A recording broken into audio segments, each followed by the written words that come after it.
Hey, folks, welcome to our earnings call lab. We're getting a chance to look at Walgreens. As Steven said, my name is Brent. Looking forward to spending some time with you. Good to have you here with us as we get going today. Let me kind of make sure we got the tools and resources available and comfortable using those. So as Steven described, make sure you have your chat box open. Go ahead and open that, and let's put it into, excuse me, I got a little carried away in my cursor there. In the chat box, just put in where you're calling in from, city, state, country. Let's get a feel for who's on the call. Love to kind of get a feel for who's here. We are just south of Salt Lake City, Utah, as Stephen put in there. Just the base of what's called Mount Timpanogos. I guess maybe the claim to fame for Mount Timpanogos. The north side of it is the Sundance Ski Resort, where Robert Redford years and years ago purchased the land, and that's where actually the Sundance Film Festival started there many years ago. A beautiful location here in sunny, hot right now, Utah. Good to have people here with us. For those that are joining us, this is our earnings call webinar. What is the purpose? Why do we do this? Well, every month we do a different company. And our real purpose here is for graduates, and really anybody can engage in this conversation. But mostly our graduates, give them a chance to practice using the tools they get in our program. Here at Acumen Learning, we focus purely on the topic of business and financial acumen, really helping employees to understand how their company makes money, how decisions are made around the money-making process, but most importantly, what can they do to drive those results? So that's what we do. And obviously, you go to this training, it's a world-class experience. You walk away with all this knowledge. What do you do with it? How do you really take it and do something, apply it? Well, one of the ways you can do that is to use the tools to listen to earnings calls. So our mission, our goal here with this monthly webinar is to give a chance for people to practice using those tools. Now, my experience here, working with many of the great organizations, our clients here, 34 of the Fortune 50, for example, many of the Fortune 500 companies, large publicly traded companies, we find if employees engage around this 2 or 3 quarters consecutively, it absolutely will increase your credibility within your organization and set you up to really thrive in your position. So that's kind of the purpose of what we're doing here. So we'll be using the chat box. There's a lot of people on the call today. So use that chat box. We'll be tracking that. Let me go ahead and launch a quick poll question here. So in the poll question, my question is this the first time you've attended an earnings call webinar? Yes, it's the first time I've attended it. No, I've attended a webinar earlier this year. Maybe it was last year, etc.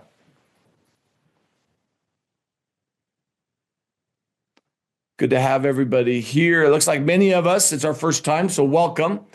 Every week we have multiple sessions, kind of all over the globe, virtually, in person, etc.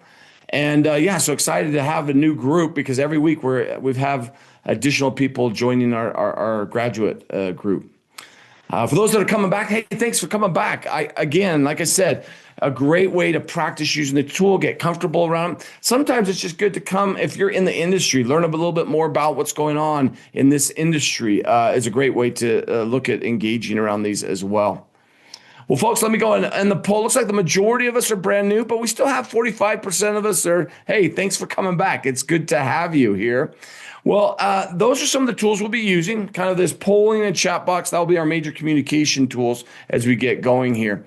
So let me go ahead and stop sharing, and I quickly want to ask a second poll question. My second poll question is, you're coming to a program on how to listen to an earnings call. So my question is, when is the last time you listened to an earnings call? Brent, I did it this year. It was last year. It's been a while. You know what, Brent? I've never actually had a chance to listen to an earnings call. That's perfectly fine. Or I love that last one. I'd rather go to the dentist than to listen to when they're talking about cash flow, free cash flow, earnings per share, return on invested capital, all these metrics and measures that we hear executives talk about on these earnings calls. Well, as we describe these quickly, these earnings calls happen on a quarterly basis. They're not required to do this. So there's always a bit of a marketing perspective, a little bit about, let me kind of create some positive energy around my stock. Let me kind of share the exciting things we're doing. It's a chance for our senior leader to kind of describe how we performed in the quarter, where do we want to go, and most importantly, how are we going to get there? Really trying to communicate to the market this confidence in we know what we're doing, we're moving in the right direction, etc. Even when a company's struggling, as you listen to this Walgreens, they're struggling a little bit. They'll still continue to try and communicate, hey, here's what we're doing. We're restructuring here, we're divesting here. Now we're ready to drive growth and opportunity within our organization. So these calls happen on a quarterly basis. They're a great little, what I call a hidden gem, a great opportunity to truly understand what's going on with the organization maybe you're working with, a company maybe you're selling into, or just a company you might want to invest in. So it looks like most of us have had a chance to listen to an earnings call. About 47% of it, so it's been this year. Others, it's been a little while. So good to have you back and looking forward to walking you through how to use the tools and resources I'm going to give you. Now, if you're new to our program, you're going to get the tool at the very end. Rather than have you trying to flip through and kind of navigate it while we're going through it, I'm going to walk you through it. At the very end, we'll send that out to you so you have that available as we get going. Well, let me go and jump in as we talk about this earnings call webinar. Let me just share two quick statistics you may or may not know. This statistic comes from Harvard Business Review, and it says 95% of employees don't understand their company's strategy. Now, I'm not saying that's your company, but this was a Harvard study, multiple companies, different industries. How much do the employees truly understand? When you talk corporate strategy, how many of them know what it is, why it's important, and most importantly, what can they do to impact it? Well, that's a tough number. 95% don't understand. Well, look at this one.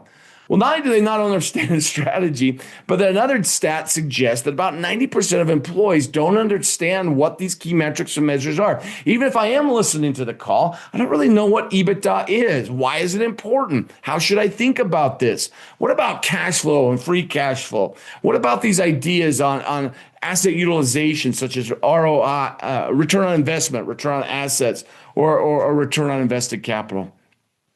Well, without statistics, imagine you're the CEO of Walgreens. It's your first quarter. Now, notice this date here. It's the first quarter of their fiscal year.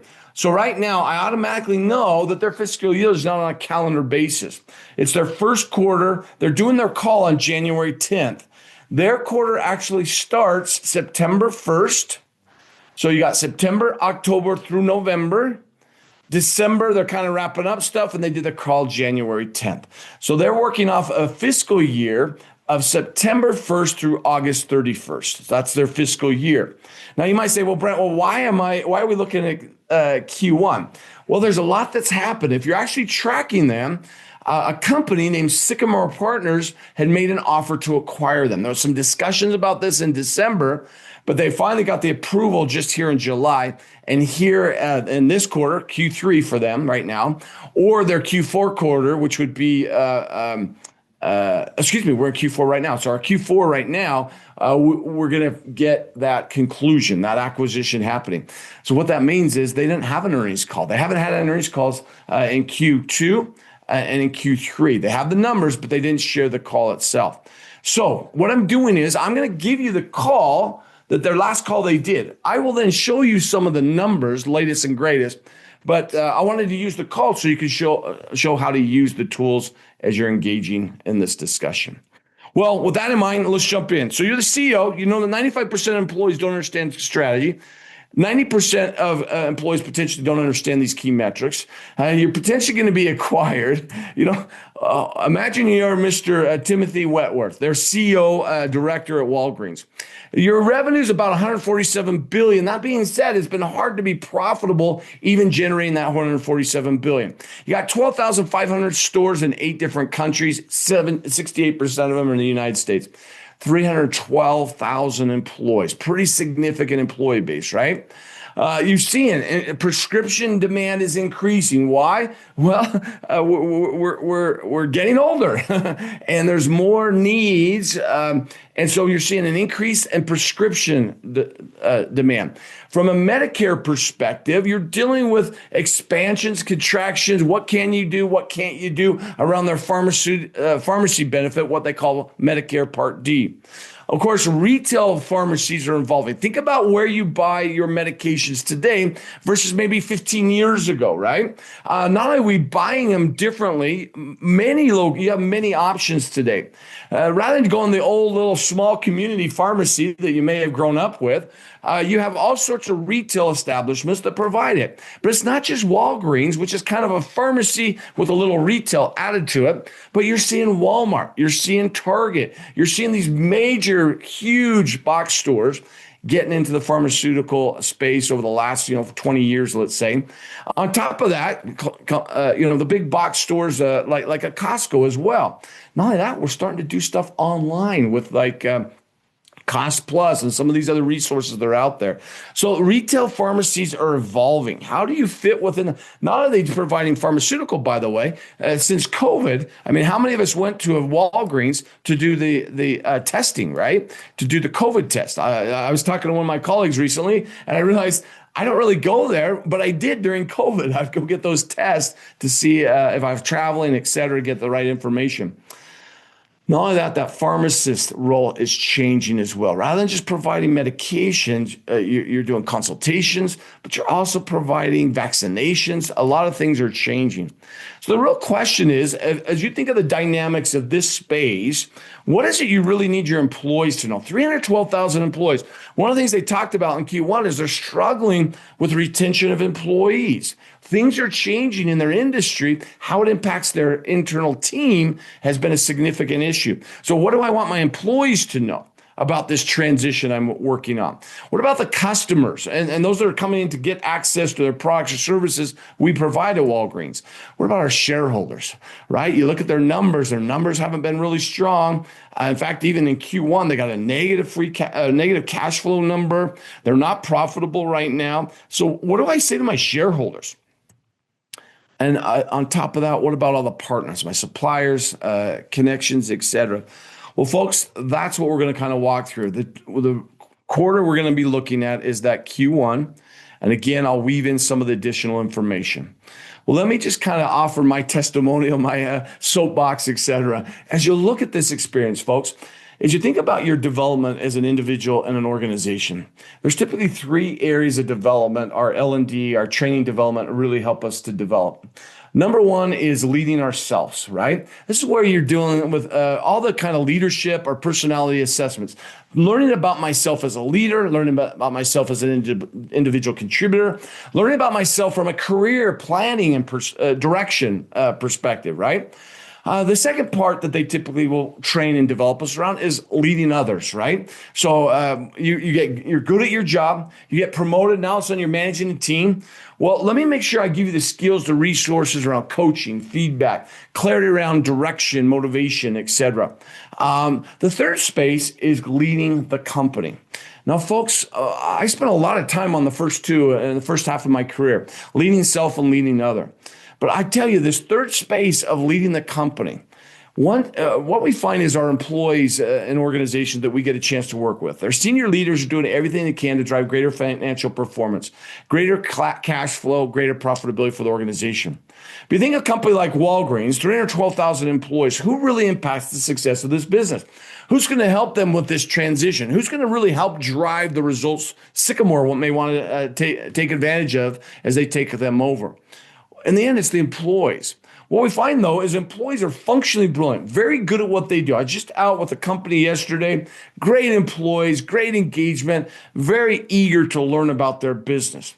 The challenge sometimes, though, is we get so focused on an individual area, we rarely see this big picture perspective. Now, if you're a group of, say, a small business of 10 to 15 employees, you can interact all the time and talk things through, what's working, what isn't working, et cetera. But when you look at a company, 12,500 stores, 312,000 employees in 8 countries, right? How do I get everybody together and execute? Folks, that's what these calls are all about. My guarantee working with many of the great companies of the world is that as you take the time on a quarterly basis, if I'm working for a company that's publicly traded, I would do it every single quarter on my company. If I'm not part of a publicly traded company, but maybe I sell into publicly traded companies, I absolutely will look at my customers and review what are they talking about. Talk about an incredible way to become that trusted partner. Rather than selling a product, I'm that partner they come to for advice and direction to drive their results. Great way to use these tools. And then the third way is maybe I just look at it from an investment perspective. Should I invest in this company or should I not? How should I think about that? My guarantee, you do this 2 to 3 quarters consecutively, you're going to build your credibility, you'll build your career, and you'll build your company. So that's what I want to walk you through and hopefully inspire you enough to say, you know what, I'm going to take advantage of these tools. I'm going to use them over the next 2 or 3 quarters. Well, let me start. What I'm going to do today is I'm going to give you a tool. And in that tool, I'm going to give you a simple process, a framework, and 2 tools. So that's what I'm going to do as we walk through the workbook today. Let me start with the process. There's 3 steps in listening to these earnings calls. First step, you got to prepare for them. And I'll talk about how to access the information, et cetera, get your tool ready to go. The core, the kind of bread and butter of what you're focused on is going to be that analysis. How do I take all that information, synthesize it into a form that I can do something about it? And folks, probably the most important part of it is to decide, what am I going to do about it? Based upon what I've learned, what are the 3 things I'm going to do based upon reviewing this call? So that's the process I want to walk you through. So when you get the tool, it's going to look something like this. And the first is that prepare phase. As I said earlier, these calls happen on a quarterly basis. They're typically about an hour's in length. The first, somewhere between 15 to 30 minutes, you'll have their senior leaders get on the call and they kind of do a review of the quarter.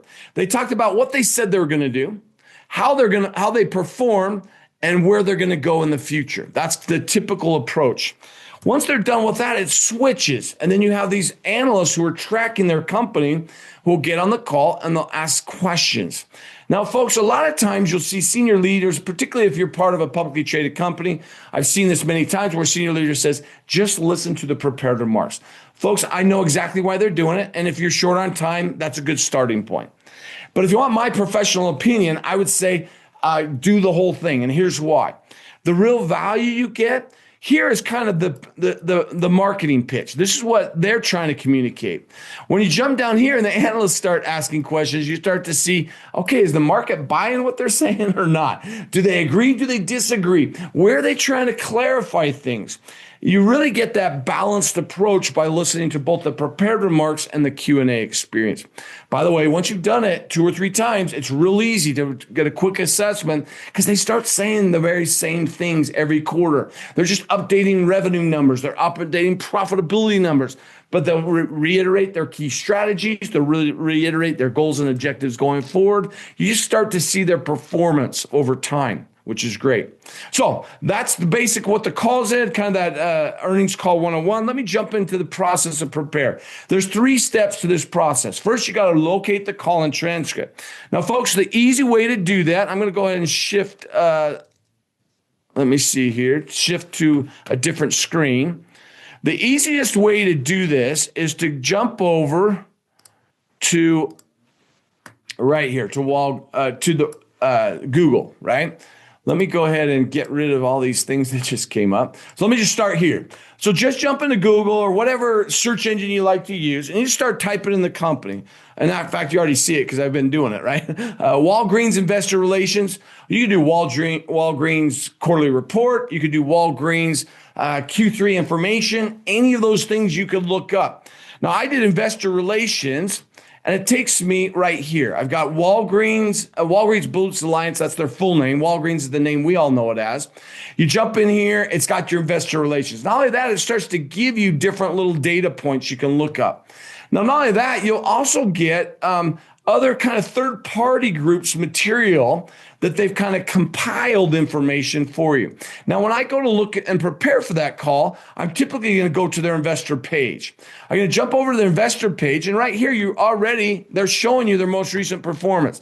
But a couple of things you'll notice here, for those that have been on the call before, you'll notice I only have the press release. That's all they're giving me. There's no transcript. There's no webinar link or webcast link. All they've been doing since they announced that Sycamore is going to acquire them is just give this press release. Now, at the end of the press release, it's a great resource. Once they've done the quarterly report, they're going to give you their financial statement so you can kind of see how they're performing. Doesn't take long to see Q3, they're still struggling. Look at that. Negative numbers. Do you want brackets around your net earnings? No, they've had a loss for the first 9 months of this year. But that's all they're giving us. So what I had to do is I had to kind of jump back and go to previous experience and try and see if I could find their most recent performance. I had to go back to their Q1 performance to get access to their information. So I jumped back into the January timeframe, and I'm going to get their most recent data points there. And right here, we've got fiscal year first quarter. You got the report. You do some searches. You can get their financial statements as well as their press release. Now, folks, if you're having a hard time finding it, there's also some third-party resource. I'm going to give this one. I don't typically do it, but I'll give you it. It's one I like. There's a myriad of other ones. It's called Seeking Alpha. You go into Seeking Alpha. Actually, I didn't log in, so it's going to ask me to log in. They'll ask you. Actually, you can use it without a login. But it limits what you can access. You don't have to pay for it, but they'll give you that information. You type into Walgreens here, and it's going to give you compiled information. So here's their stock price. Basically, since they started to talk about this acquisition, and they've been talking about what that price was going to be, the price came out to be about $11.45. So you can see the market's already changing their price valuation based upon what they know once they execute it, it's going to be that $11.45 you're looking here. Well, I jump into here, I go to transcripts right here, and I can look right here, and I've got their most recent call transcript. Here it is, what they said on their last call that they did. Now, like I said earlier, they haven't done one since Q1. So January this year, they haven't done a call yet because they're in this transition mode where Sycamore's acquiring them. So they're getting all the approvals, SEC approvals, all that stuff to execute that acquisition. Probably more than you ever wanted to know, and this one's a little unique based upon the fact they're being acquired. But let me go ahead and jump back in. So that's how you locate. Now, if it's prior to the call, it'll actually give you a place where you can sign up for the call. Now, don't worry, just put your email in. All they're doing is going to give you a link that you can jump in. Once the call's already happened, you would do what we just did. You go to the website, and they have the transcript. They have their financial statements, et cetera, you can use for your assessment, okay? Well, once I've got access to either the call, I'm going to jump on it, or I'm going to listen. I've got their transcript ready to go. The next step is you're going to review your notes from prior calls. Now, what does that mean? Well, basically, you're trying to get periods of time. Are they getting better? If you just look at one state of time, you're not seeing how did they perform from one quarter to the next. So going back and looking how they performed in prior quarters. Now, if it's the first time you've done it, don't worry. In the call itself, it typically will talk about how they performed from the last quarter to this quarter, but also this quarter versus last year at the same time. We'll show you that in just a moment. Last thing I often recommend is you go to execute and engage around these. Do it with some colleagues. Can't think of a better thing if I'm an individual contributor. Get with some of my colleagues. Let's kind of listen to the call. Let's bounce ideas off together. If you're in a leadership role, boy, bring your team together. A great way to make sure they're clear of what we're trying to work towards, what we're trying to accomplish as a company. So, folks, that's the first phase. You got to prepare. You got to locate or access the call. Pre-call, you're going to register for it. Once the calls happen, you're going to access all the financial data and information, transcript, etc. Review your notes and then do this activity with team members. So that's the first phase. The second phase is analyze the call. Now, this is where the kind of the bread and butter, this is the deep dive into what's going on in the organization. Now, in order to do that, let me give you a simple framework. For those that have have been through our program, open your chat box. Let's do a 2-minute review of this 5-driver model. Folks, whether we're $147 billion Walgreens or a small little street vendor organization, I'm going to suggest to you today that these are the 5 fundamental drivers every company focuses on. Now, what's the purpose of this model? Well, it's just a simple framework that helps you to kind of assess what's going on in business.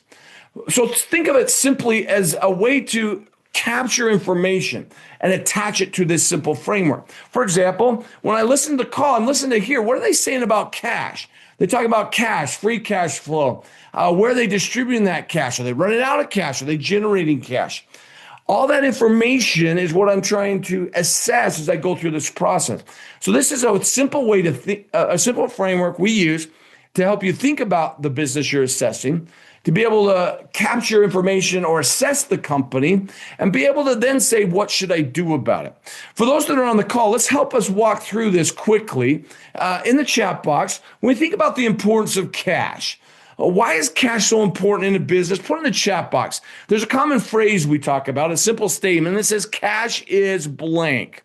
What does that mean? Chris says it's the fuel. The other Chris says it's king. Absolutely. So this idea of it's a king, queen, royalty is a common. I love what Chris Lewis is saying. It's fuel for the company. Ron Sharon says it's the oxygen or it's the lifeblood of an organization. Most flexible assets for choices, dividends, alternative investment. Absolutely, Jordan. It's the life of the business. Absolutely. That being said, most of us don't wake up and say, we're going to go generate more cash today. Simple measures or metrics we look at from a cash is what they call their cash on hand or cash position, also known as cash and cash equivalent. Think of that kind of like a savings account. Now, that can go up or down in a publicly traded company based upon strategy. If they're getting ready for a major acquisition, you're going to see that cash increase. Just like if you and I were making a major acquisition in our personal life. Let's say I'm going to go buy a car tomorrow. I'm going to see my savings account to increase. I get ready to put my down payment in. I put the down payment, you're going to see it drop. So that will go up and down based upon strategy. The second key metric they talk about is your cash flow. How much cash you generate from your core business. It literally is the difference between all the cash that comes in from your core business minus the cash that goes out from your core business. This is the cash that's left over, right? Net of all of your operating expenses, what's left over that I can reinvest in new assets, I can pay down debt, get money back to shareholders, etc. If I wanted to see what was going on from a cash perspective, the statement I'm going to look at is that cash flow statement. Now, the next one we talk about is profitability. There's two levers we talk about when we talk profitability. The first is to increase one of those levers. The second lever, just by way of reminder from our course, is to decrease something. In my chat box, put in what if you want to grow profit in your business. What are the two levers I can do? What can I increase to drive more profitability, or what do I decrease to drive more profitability? Put it in my chat box. This is what I call Business 101. If you're in my class, you've heard that. Business 101. Absolutely. We're going to increase our sales, also known as our revenue. So I want to increase my revenue or sales, and I reduce my cost, right? Those are the two levers I have in business. Well, as you look at profitability, this is where you're looking at stuff like gross profit, operating profit, or net profit. Some additional terms you'll hear is stuff like EBIT, earnings before interest and tax. EBITDA, earnings before interest, tax, depreciation, amortization. Those are core profit numbers of the company. Now, if you want to see what's going on from a profitability perspective, you're going to look right here. And I just showed you earlier, looking at their Q3 numbers, they have net losses, okay? You don't want to have net losses for a long period of time. Now, from time to time, things will shift as they look at restructuring their business, divesting some of their assets. You may see it. But the goal, of course, with Sycamore Partners, they want to get that to profitability as quickly as they can, and they want to see a tremendous amount of cash flow being generated from those assets. Now, as you look at if you look at assets, it's anything you own or control which has value. In the chat box, real quick, if you think about Walgreens, what do they own or control which has value? What would be on their balance sheet in the asset section? What do they own or control which has value? Put in the chat box. While you're doing that right here, if I want to know what's going on from an asset perspective, I'm going to look at the company's balance sheet. I can see how much cash they're carrying, how much inventory. Many of you guys talked about inventory. We can look at their property, plant, and equipment. That's not physical stores that you're talking about, real estate that you're talking about. So yes, pharmaceutical products they have, right? They have drugs, right? All these things they have. Now, Chris, I get what you're saying there, but remember, assets, anything you own or control which has value, it may feel like sometimes as an employee, the company owns and controls me, but there's not a line item on the balance that says, here's the value of your employees. Now, that doesn't take away from what many leaders will say, our people are our greatest asset. It's just not on the balance sheet. So what you have to look at is what they call asset strength versus asset utilization. That's where you can start weaving in employees and other intangible assets that you might have. So assets, anything we own and control that has value, a lot of inventory, brick and mortar, a lot of real estate, so high intense outlay of cash. You've got to look at that. So growth then, as we look at growth, we want growth to increase every month, every quarter, every year. Well, what do I want to increase? Well, I want to increase my cash. I want to increase my profits, right? I want to see this increase. And guess what? I also like to see increase in assets typically, because the more assets means I can sell more, drive more. Now, in their case, they want fewer assets. We'll talk about why they're doing it. Well, folks, that simple framework is a resource in both of the tools I'm going to use. Having that mental model will help you to assess both the strategic focus of their company as well as their financial performance. So let me jump in the first tool. The first tool is called the executive alignment tool. What does it mean? What is it doing? It's going to help you use the 5 drivers as a simple way to assess strategic focus of the company. As I'm listening to these calls, there's a lot of information they're giving me. How can I have a simple framework to be able to kind of distill that information in a usable format for me as an individual contributor, as a leader, or as an investor, right? Well, here's how it works. Using the 5 driver, when I listen to these calls or I'm reading these calls, the first thing I do is I use the 5 drivers as a simple framework to assess what are they focusing on. So I literally will grab a piece of paper and I'm listening for, are they talking about cash, profit, assets, growth, or people? And I just start making slash marks, right? I just keep doing that all over the page. I'm just, okay, they talk about cash, profit, asset. What are they saying, right? At the end of it, I'm going to then go and answer these 4 questions on the right-hand side. Now, for some of you might say to me, Brent, it's been a while since I was through the course, or maybe I haven't even gone through your course.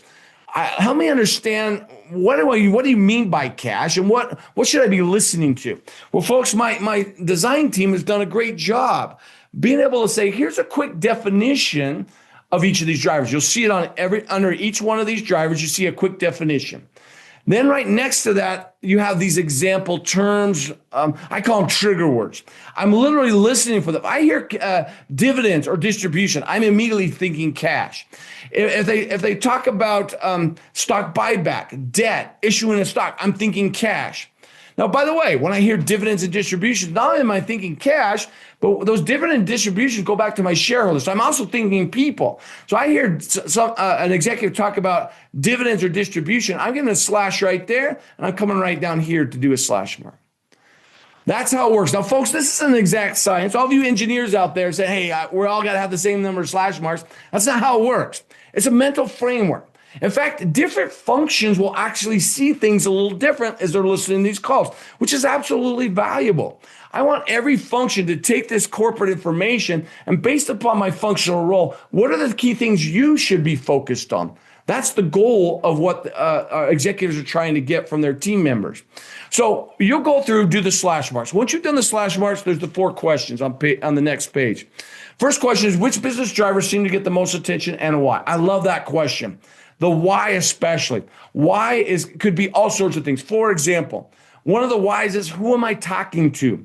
If a CEO is talking to external market during their earnings calls, it's definitely going to have certain drivers will rise to the top. For example, growth typically will rise to the top. Why? That's what analysts and investors are looking for. Are you growing? Are you expanding your business? Even when a company's struggling, they'll talk about, I'm divesting assets, I'm restructuring, now I'm ready to grow. Versus if you use this tool, maybe not in an earnings call, but maybe it's a town hall meeting where your executives are coming to you talking about your performance. You'll often hear there a lot more about people, in particular, internal, our team members. Thank you for the work you're doing. Really appreciate your attentiveness as we try to drive strategy within the organization. These are the types of things you'll hear from them. So what's going on? By the way, right now, tariffs having a big impact. Inflationary pressures are having an impact. These are the whys as you look at why they might focus on one of the drivers. What are the 2 or 3 main points is the second question. Just synthesize 2 or 3 main points. What are the goals, trends, objectives going forward? And then, because it's an earnings call, the last question is, what key questions or concerns were raised by the analyst community? Now, folks, once I've listened to the call, the last thing I'll do is give it a couple days, and I'll go look at how they're financially performing. I'll go, how the stock price is performing. What are analysts saying about it? So post-call, I'll go see what the market is saying about it.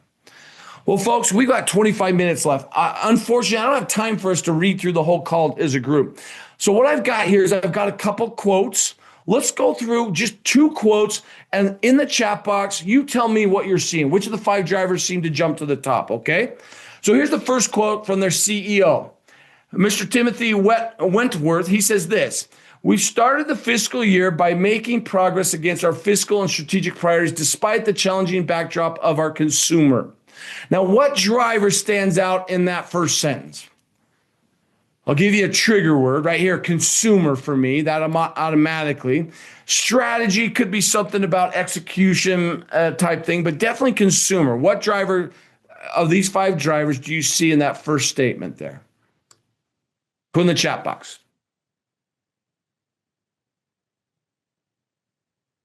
Okay, Sergio's kind of saying profit and cash. I mean, you assume those are kind of goals.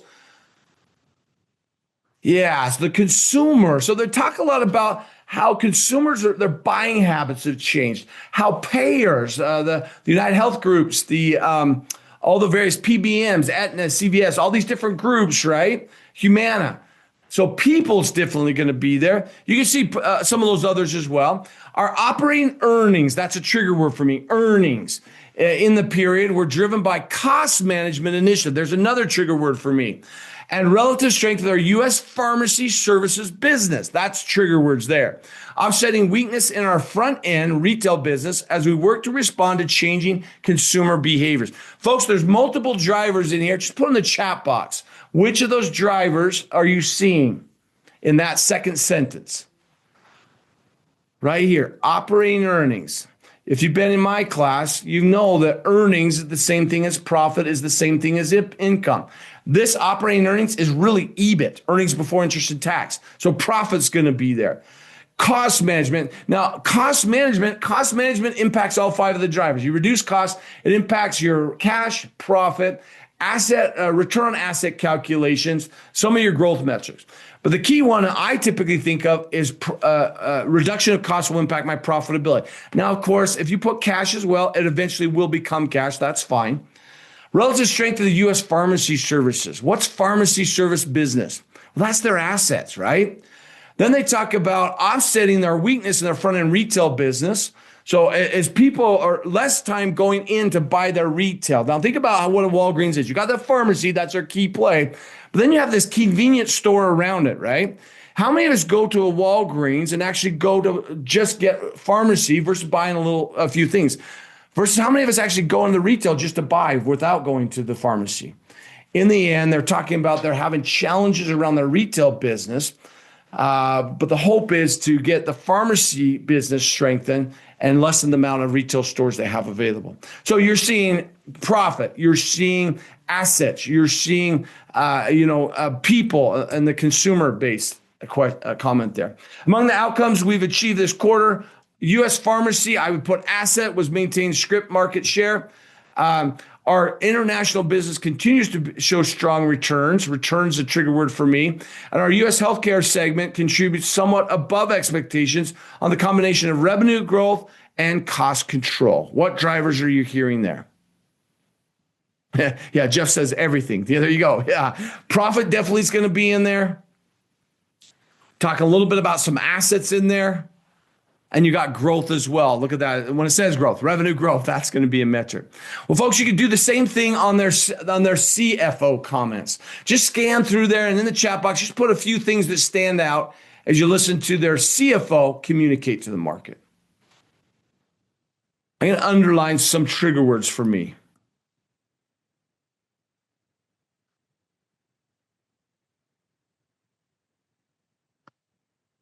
In the chat box, what drivers are you seeing?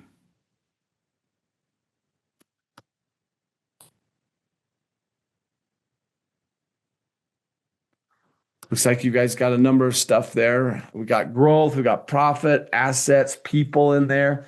Yeah, I mean, I just did a few on the first ones. You're seeing a lot of profitability. You're seeing assets. You're seeing the growth or the lack of growth as you go through there.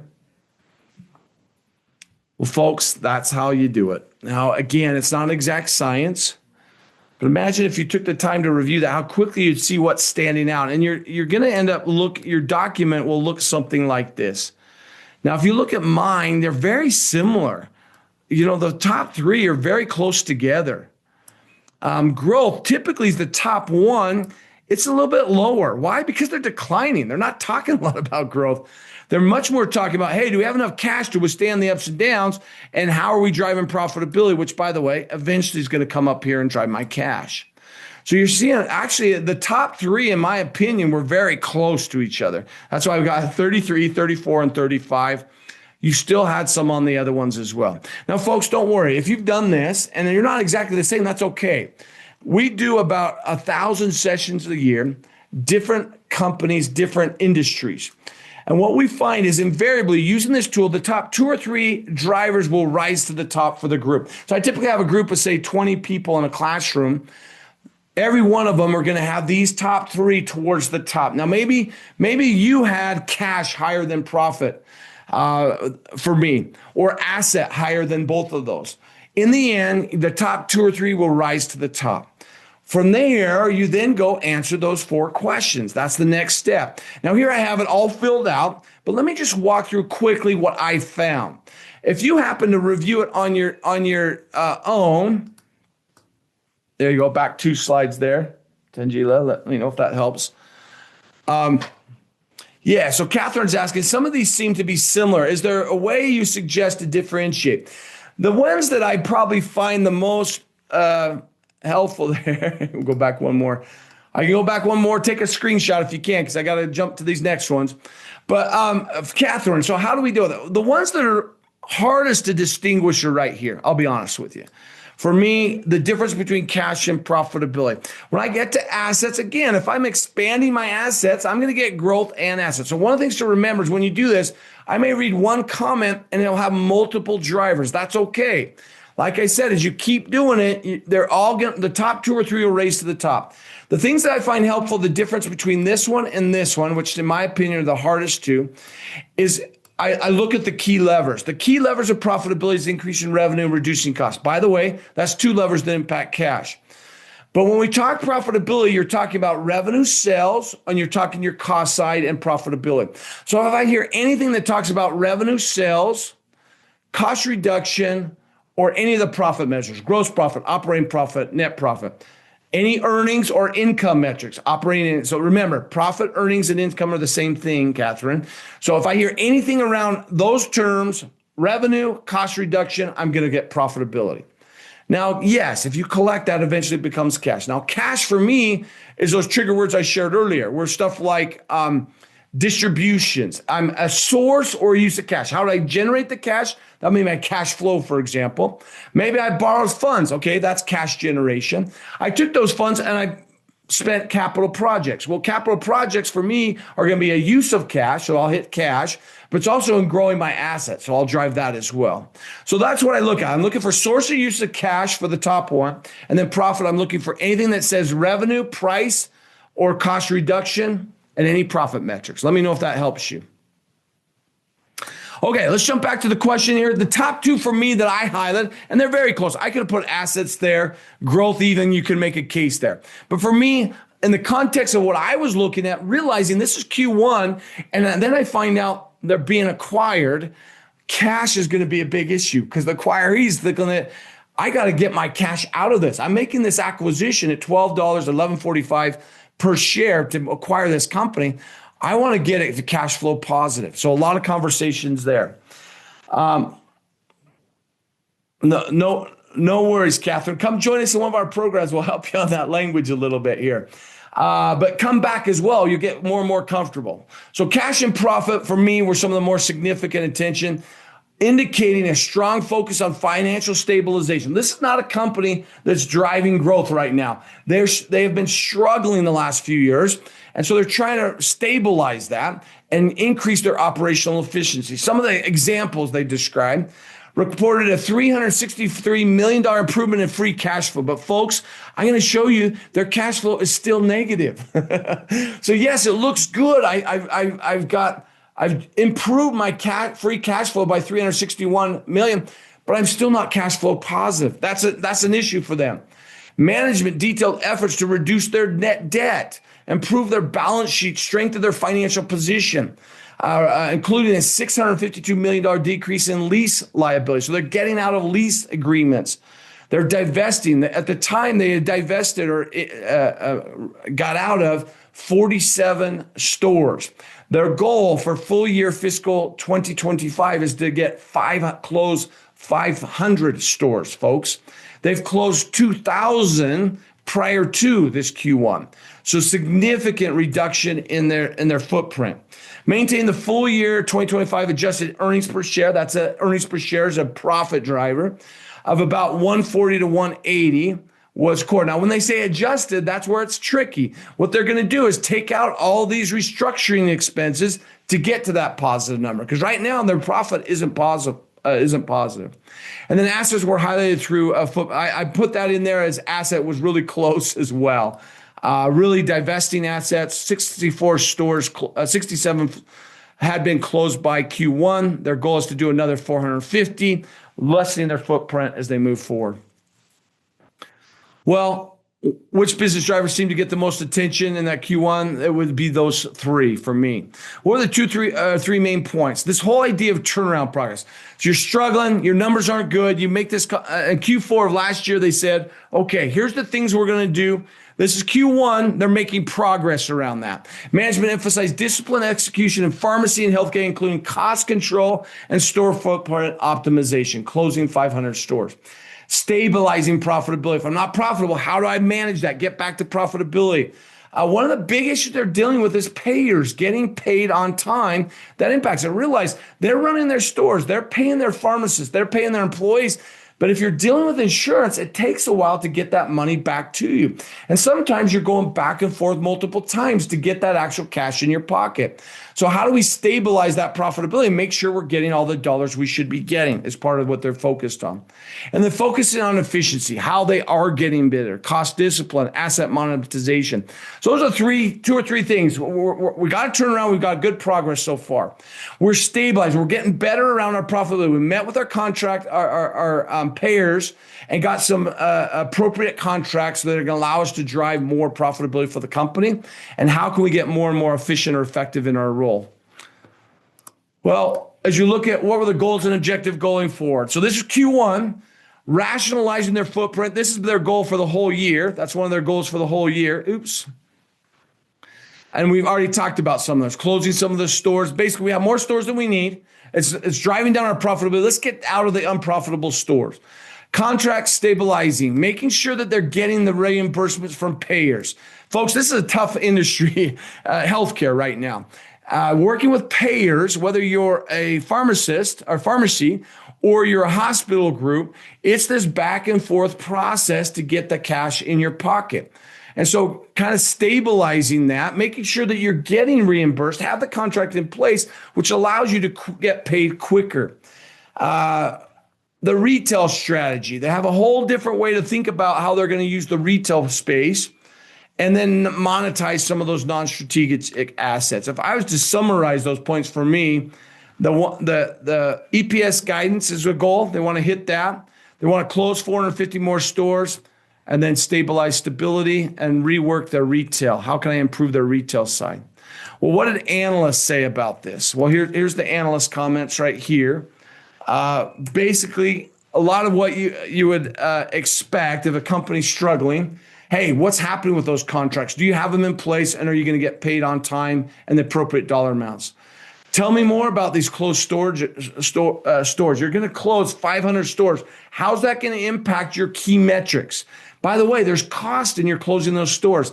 Exiting a lease, there's going to be a cost to that. Reducing a reduction in workforce, there's going to be a cost to that. The next one was accessing your inventory, particularly around the pharmacy. Working with Sensora, one of their major pharmaceutical providers, and making sure they're getting the highest quality product at the lowest price to help improve their profit numbers. And then cash flow. And when are we going to get to cash flow positive was the last thing they kind of highlighted. Folks, what do I know? So now I've just done that analysis, looking at the 5 drivers. I understand that they have a high focus around cash, profit, and assets right now. Why? Their numbers aren't very good. So they're trying to reorganize, restructure that, make sure they're getting the contracts in with the payers, make sure they can improve their retail space, get out of areas where I have stores that aren't performing well. These are all their goals and objectives. Well, let's see what the numbers tell me. So the next part of the analysis is looking at the numbers. Now, this tool right here is the simplified tool. It's called the Navigating the Financial. For those that have been in our program, you'll be familiar with this. Yes, Catherine, at the end of this, it will be put on our website. If you've been in our program, you're familiar with this. On the left-hand side, you have the 5 drivers: cash, profit, asset, growth. Right next to them, all the key metrics that most companies look at, that's going to be part of your tool. And these are the most common. Now, if I know my company has a specific profit metric, let's say your company uses EBIT or EBITDA, I would just adjust, and rather than do a net profit number, I would just do an EBITDA number. But this tool right here is for any company. You don't have to know their key metrics. You can get a good feel for how they're performing as a company. Now, the genius of this tool, in my opinion, is right here.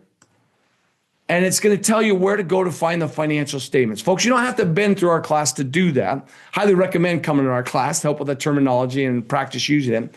But after using this 2 or 3 times, you'll get very comfortable. Where do you go to find it? Now, if there's any sort of calculation you've got to do, it's going to be right here.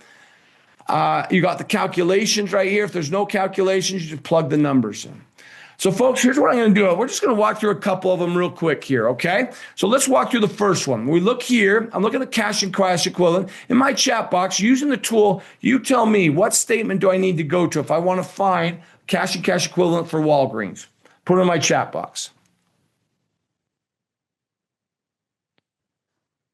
Excellent. Our balance sheet right there. Okay, you don't have it, but I do. I come right over here. Here's the balance sheet.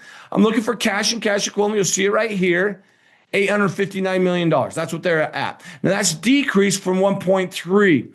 Now, is that good or bad? Well, you'd have to spend more time looking at where did that cash go? Where's that being used? And we'll look at that in just a moment. I pull that over, 859.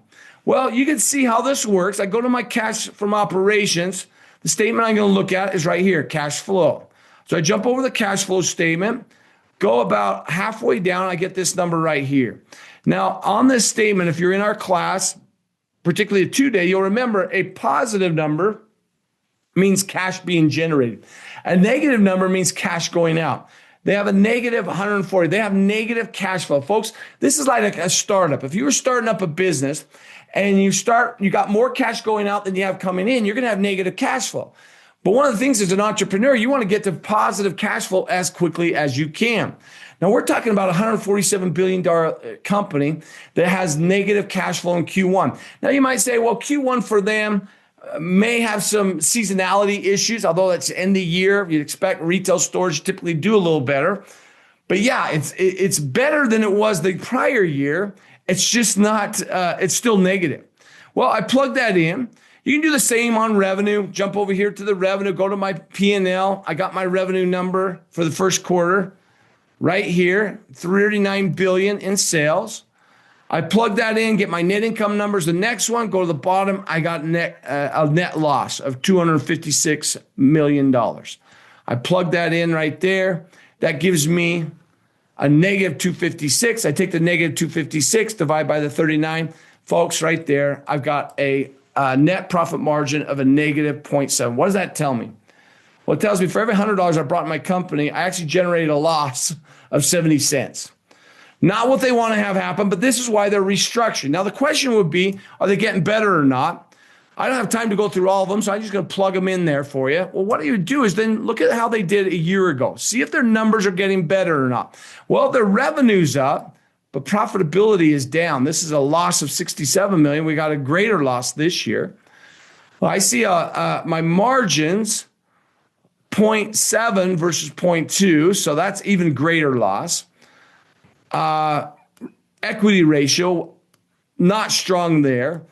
In the end, it's been a tough quarter for them, to be honest. If you look at a year ago versus now, we're not doing so well. They need cash. They need to get this structure, get on the other side of the restructuring, and that's where this happened. So you have these numbers coming out, and then all of a sudden Sycamore starts talking. You start hearing about this in the media. In 2024, you start to hear reports. Sycamore is looking to invest. In fact, the moment they started hearing this, you actually see their stock increase by 20%. Well, by March 6th, they kind of announced that they're going forward with this. Here's the price point they put it at, $11.45, up $3 per share at the time. Just here in July, shareholders approved it. They expect to get it. It hasn't happened yet, so it's going to happen in Q4, which we're in right now. You should see that. Well, let's see what their numbers look at just real quick. A quick look here. Still net loss, but their net loss is better than it was last year, okay? So actually, that's kind of a good sign. 3 quarters into it, here's where we're at. Well, let's look at from a cash flow. Well, look at this. My cash flow is positive. Versus the prior year, 9 months in, we had loss. This is actually a positive. But if you look at free cash flow, it's basically taking this number here, subtract out their acquisition numbers, and actually still have negative free cash flow. So folks, we're seeing some improvement in the first 9 months, but in the end, they still have some work to do. And I think if they were doing their earnings calls, you would hear those conversations. We're seeing improvement. We expect to see that once we make the acquisition moving forward. Folks, that is the analyst phase. So what do I know now? Well, I know they had a tough year prior to this. They're trying to restructure, trying to get better contracts in place, really set them up. But they're still struggling. A company's now going to look to acquire them, take those assets, and really fine-tune the company and get it to profitability and hopefully a good investment for Sycamore Partners. Well, last phase of this is to apply. As you look at the apply, it's taking the information, doing something with it. Folks, one of the things I find, if you do this, if you will take the time to go and review this, this was a study that was done by a customer of ours, and what benefits do their employees get from engaging around using these tools in their day-to-day activity. 84% of those employees said that they improved their performance and the business as a whole. 81% said by focusing on business financial acumen, increased their collaboration, improved upward communication, improved employee engagement, increased business focus, improved their teamwork, all because they were taking this information and apply it. Folks, that's what you've got to do. That's what Acumen Learning is all about, is how do I take this and do something with it? And that's what I've got. The first part of that activity is to go in and say, what are some of your key insights? The last part of the tool is some key insights. Here are some of my key insights. If you want, go and take a picture of this. Mixed financial results. Not great performance yet, but we're starting to see some change. Real effort around turnaround, meeting with pharmacy, meeting with contractors, payers to get the contracts in place. A lot of retail headwinds they're still struggling with. They're closing down a number of shops. So they're in a tough time right now. You can see why they're going through acquisition. So what should I do about it? Well, if I was an employee, I'd be tracking this, seeing how I can help in the transition. As a consultant, for me, I'm going to look at this and compare it to maybe a CVS. How are they doing compared to CVS and some of the other counterparts that are similar? As a consultant, I'm going to share that with my colleagues, my peers and direct reports, as well as the customers we work with. What's going on in this space? Now, if you're with Walgreens, I'd love to talk to you. I'd love to help your employees understand what are the key levers they have to push your pool to really help you get to cash flow positive, to improve your profitability as a business. Well, folks, that is the tool. That is the process. It takes you about an hour to go through it. Now, one of the second step of the prepare phase is this: review your notes. Well, once you've done it once, folks, you have the notes you can review. I've just gone through this. You can look on our video and see this. If you want a copy of it, I can send you this information. But imagine now going in their Q3 and seeing what they said about Q3 based upon what they said they were going to do. That's how you look at this. Well, folks, to wrap up today, here's my question for you. Who are you going to look at? Who are you going to assess using this tool? My team's put it in the chat box, so go ahead and download, make sure you get access. Is it the company you're working for, selling into, competing against, partnering with, investing in, or interested in? Or next month, we're going to look at DraftKings, folks. This is going to be exciting. Very unique industry, very unique group. Take this information and use it. My guarantee is you do it, it'll build your credibility, it'll build your career, and it'll build your company. Folks, with that being said, I'll stay on if there's any additional question. Here's our website. You can access the workbook. September 25th, we're going to look at DraftKings. If you're one of those who said, Brent, this is all new to me, jump on. We give you $100 off our self-paced online. It's a great way to get clarity around terminology and information. Folks, if we can help build your credibility, build your career, and build your company, please reach out to us.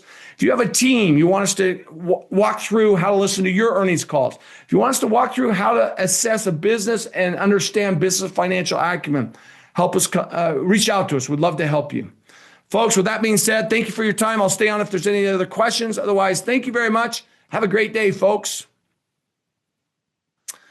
Team, I know there was questions here. We hit a number of the questions as we went. Did I miss any as we went through? We answered some of these similar. No. How do you think about those? Any that we missed, folks? Not that I can see, Brent. I think you covered everyone. Excellent. Here's a question here. Earnings statement questions. Some companies list R&D expense. Some don't even, though they likely have R&D expense. Yeah, that's correct. I don't know if there's a question there. So very technical companies, pharmaceutical companies, for example, in this space would be there. Technology-based companies, you're going to see that R&D because it's a significant amount. Basically, what you'll have is internal to a company, an operational income statement or P&L. You'll have a whole line or set of lines around R&D. But when it goes back to the corporate level, they're consolidating, they're bringing them together. So unless it's a key part of your business, they'll hide it in other expenses. It could be an SG&A expense. If it's tied directly to your core business, though, sometimes it'll be a part of some of those operating expenses. But yes, you're correct. If it's a technology company, you'll often see it. Pharmaceutical companies, you'll see that R&D in there as well. A company like Walgreens, not really known for their kind of new technologies, new innovative products, et cetera, although they for sure are looking at how to use automation and technology to drive their business, you won't see those numbers. Great comment, Chris. I don't know if there's a question there, but I agree with that.